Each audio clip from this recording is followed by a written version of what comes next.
Have you ever heard of ancient objects that for some reason were never meant to be found? Today's story begins with one of them, and with the question that still haunts me: how can something burn without fire? My name is Daniel Hart.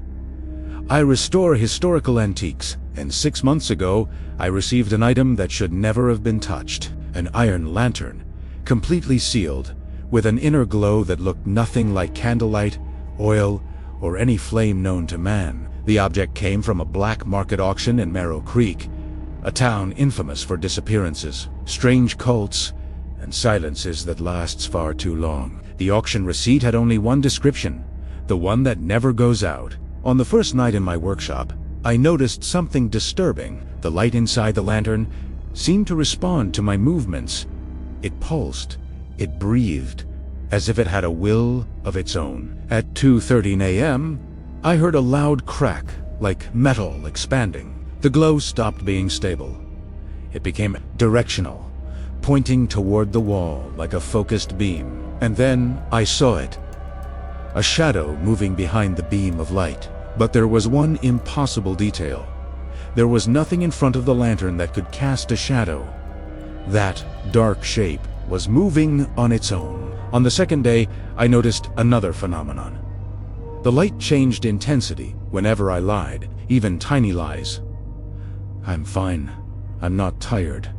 It was as if the lantern could detect falsehood, and as if it didn't like it. On the third night, everything got worse. I was alone in the studio, reviewing documents, when the light turned red. Not bright, a deep, heavy red, like blood underwater. The metal vibrated, and the shadow returned. This time, larger, and it was trying to escape the beam. I stepped back. The shadow moved forward. It grew as the glow pulsed, and on the wall beside it, something began to appear. Words written by the shadow. The phrase was short, but enough to freeze anyone's blood. "Let me out." The next morning, I went to the auctioneer who had sold the piece. I didn't find him. The shop was abandoned, but something had been left on the counter, as if waiting for me. A photograph. An exploration team holding the lantern. The date was 1912.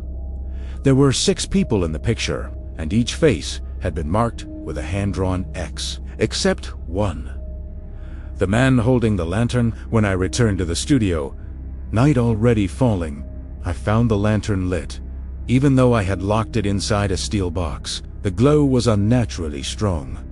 The metal so hot it nearly burned my hand. And this time, the shadow wasn't on the wall. It was on the ceiling, suspended, slowly rotating, as if watching me from above. I tried to extinguish the lantern. It didn't go out. I tried covering it with cloth. The cloth caught fire without flames. I threw water on it.